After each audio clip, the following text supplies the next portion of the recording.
Hi, I'm Steffany Strange. Want to hear something scary?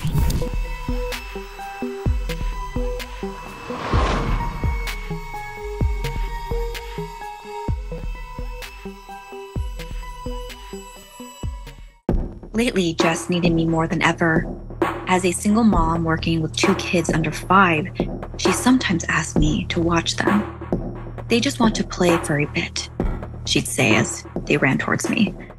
Then they'll leave you be. Being a nighttime security guard meant I could help out my sister Jess with my nephews, get my schoolwork done, and then head out to work. The work was easy enough and slightly tedious. I was employed through an agency, which meant I could only be deployed to so many sites. But my routine was always the same. Parameter checks, building checks, report back to base, and repeat until the morning. Some areas were floodlit, most were not.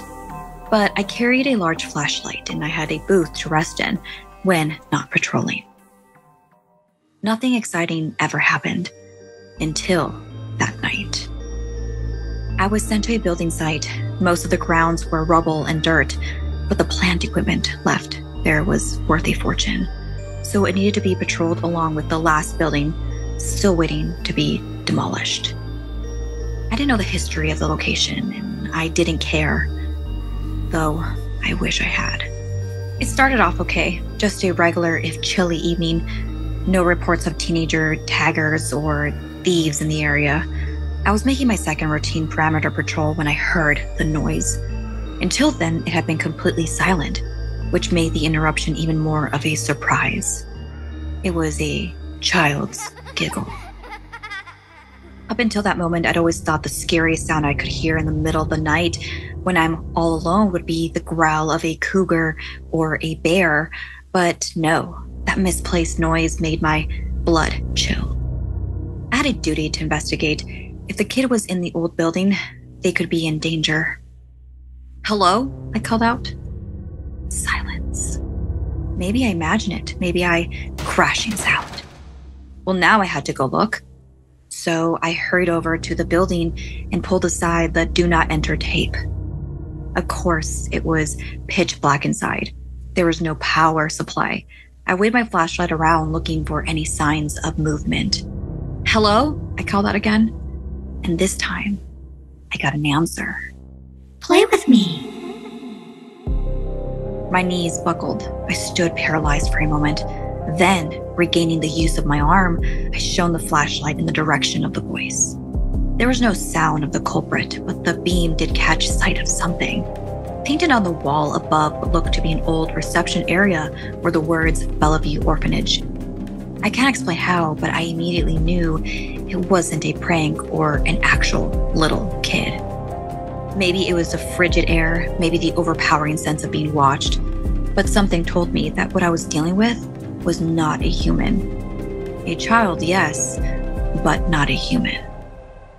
My first reaction was to run, but the second I turned around, the exit door slammed shut. The atmosphere in the empty building suddenly feeling extremely dense and heavy. I could see my breath as the childish voice repeated the words right next to my ear. "Play with me. Play with me." Then a whoosh of air as if they'd run off again.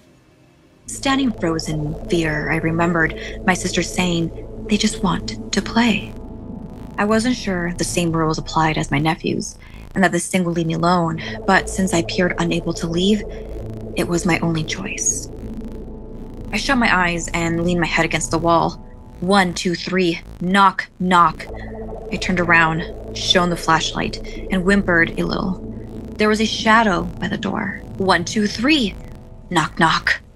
I gulped and turned, the flashlight shaking. This time, the shadow was a little closer. 1, 2, 3, knock, knock. Oh God, it was much closer now. The shadow almost reaching the wall I was resting against. My voice trembled, but I carried on. 1, 2, 3, knock. I swallowed the final knock as I felt a tiny hand appear on my shoulder. I couldn't move. My body paralyzed as a wisp of icy breath hit my ear, along with the childish sing-song voice. "Knock, I tried to move, but I was paralyzed, frozen, completely unable to escape. Even as the tiny hands began to grab and pull at me, even as the giggles and childish whispers filled the air, they moved as one, strength in numbers, and dragged me backwards. I tried to scream, but their scrawny fingers pulled at my mouth, and then, without the flashlight to guide us, we entered the darkness. Just before I gave in to the pain, as they clawed at my body, one leaned in real close and whispered in a much deeper voice than before. Your turn now. You're going to play forever.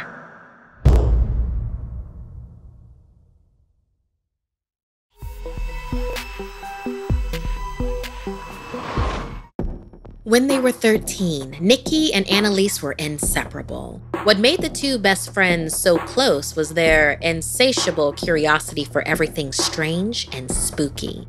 Magic workings with herbs, spirits, and, very, very rarely, blood pacts. They loved doing it all. And the one thing that always captivated them most was the old dilapidated house on Warren Way. Their parents told them to stay away from the house because a very suspicious old woman lived there, but the girls suspected something more. They had heard the woman did magic works involving curses and other forms of very dark magic, and that is what intrigued Nikki and Annalise. One day, they worked up the courage to visit the old woman. They approached the house with visions of bubbling potions and dusty spellbooks running through their heads, but what awaited them was something far more powerful. Before Nikki could knock on the door, it swung open with a loud creak, revealing a tiny, harmless-looking old woman. Her skin was as wrinkled as her clothes, but she had kind eyes. She welcomed them inside, asking them what had compelled them to visit her. They were silent. She asked if they wanted to maybe lay a curse on someone. They shook their heads, shrugged their shoulders. The old woman paused, and then, smiling wickedly, said, "Do you want to know how you will die?" The girls looked at each other, and their eyes widened. Annalise nodded, and the woman ushered the girls to an antique lace-covered table, covered in ritualistic fare. Nikki and Annalise exchanged a look and giggled. This was exactly the kind of thing they were hoping for. But when the old woman sat down, things got serious. She held a doll that looked exactly like Annalise. Straight red hair, green eyes, and pale pink skin. The old woman examined Annalise and the doll, and then closed her eyes. After an impossibly long silence, the crafty magic user spoke.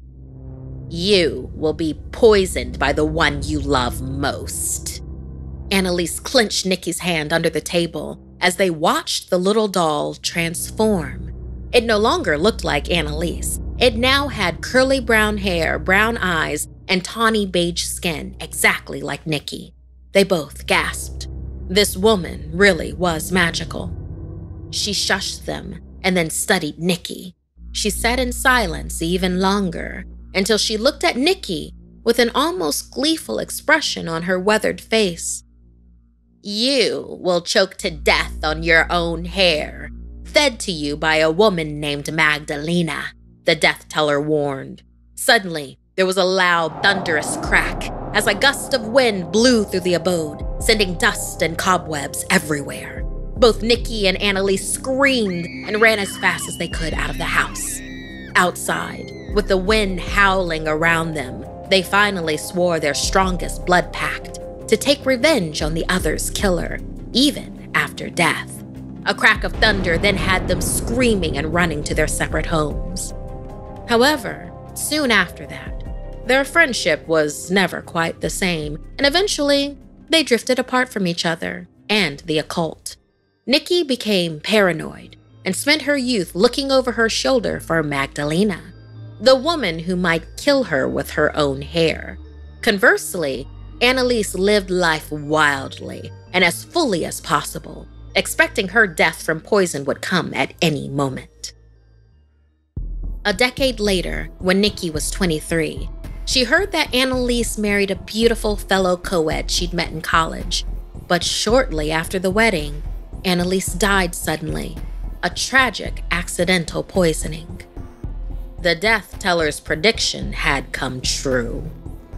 Nikki decided to fly home to visit Annalise's family. She felt guilty that she'd grown apart from her best friend all those years ago. And honestly, more than a little part of her hoped she could figure out a way to avoid the horrific death promised. As she drove through her old neighborhood, she passed through Warren Way to catch a glimpse of the death teller's old house. It was long gone, replaced with a small duplex. Nikki breathed a sigh of relief as she made her way to Annalise's family home.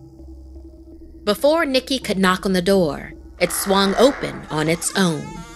Inside, the house was dark and dusty, as if no one lived there anymore. Nikki backed away until she saw a beautiful young woman coming down the stairway dressed in black funeral attire. It was Annalise's widow. The widow looked at her with kind eyes and said, "You must be Nikki. My name is Magdalena." Suddenly, the widow's skin wrinkled and her hair turned fully gray as she cackled. No longer a grief-stricken young lady, she became the wicked old curse wielder from Warren Way. Nikki turned to run, but it was too late. Magdalena pinned her against the wall with unnerving strength powered by dark magics. She ripped the hair from Nikki's scalp and began shoving it down her throat. As Nikki choked to death, old Magdalena smiled. The curse she had placed on both girls a decade ago was complete. Tonight, she would do a ritual with the flesh from both dead bodies and add 100 years to her own long life. But suddenly, she froze in fear as she heard a familiar voice behind her. "Don't you want to know how you'll die, Magdalena?" one voice said, as another then added, "Our pact screams for revenge for each other's killer, and both are you." The now double-cursed evildoer fearfully turned to face the wrathful poltergeist of both Annalise and Nikki, best friends reunited by their decade-long blood pact in the afterlife. Nikki then smiled and accurately foretold Magdalena's death. "Your life ends now, with your soul ripped apart by two furious ghosts."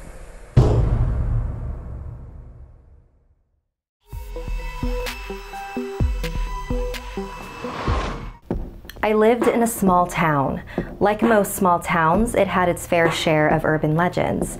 The one that fascinated me the most was the legend of Upper and Lower Melinda. Back in the 1800s, when the town was first founded, Melinda was a woman who was accused of being a witch.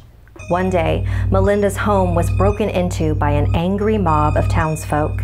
They grabbed her, tied her hands, and dragged her from her house to the center of town, all the while she kicked and screamed, insisting she was innocent. When they reached the gallows, the executioner tied a noose around her neck. "Any last words?" "Yes," she said. "Mark my words. You are making a huge mistake. And as long as the two halves of my body touch, the people of this town will be forever cursed." Shouts erupted from the crowd as Melinda was strung up and took her final breath. Typically in this town, when a woman was hung for being a witch, her body was then cut in half. The town's elders believed this stopped the spread of dark magic that may have prevented the witch from being killed. Terrified of her curse, the townsfolk then buried the two halves of her body far away from each other. The upper half of her body was buried on the edge of town, but her lower half was buried in a secret location unknown to anyone except the person who buried it. Now, about 200 years later, the whereabouts of her lower half are still unknown. Some people believe it's because whenever you visit Upper Melinda's resting place, her lower half crawls closer and closer to it. I wasn't sure if I believed any of this, but I love a good spooky legend. So one fall afternoon, I decided to pay a visit to Upper Melinda to see if there really was a marked grave. I traveled to the old abandoned barn all the way at the edge of town. As soon as I reached the tomb, the clear autumn sky turned dark and gray. The breeze quickly gained speed and swirled around her, and I could have sworn I heard the wind sound like a whisper. You set me free. Then everything returned to the way it was. I thought it was such a creepy coincidence. The next morning, my alarm didn't go off, so I woke up late. I realized that I had missed my bus, so my mom offered to take me to school. When we got there, we learned that the bus I was supposed to be on was in an accident. Apparently, the bus driver had forgotten to take his insulin that morning and went into shock behind the wheel, causing the bus to crash. Several students were seriously injured, and one was killed. I felt horrible, but also very lucky. And over the next month, strange things kept happening all over town. Car accidents, house fires, power outages. Everyone around me was either getting horribly injured or brutally murdered. But somehow, I was immune to all the bad luck. Then I remembered the night I visited Upper Melinda. The legend. The voice. You set me free. I was the final visit that brought Melinda's two halves back together. And now, everyone in town was cursed, except for me. I should be happy that nothing bad is going to happen to me, but I'm not. I still have to watch my loved ones suffer and die gruesome, unjustified deaths. And that was its own curse. Thanks so much for listening. Like and share if this video gave you the chills. And don't forget to subscribe and turn on the bell for notifications. See you next time.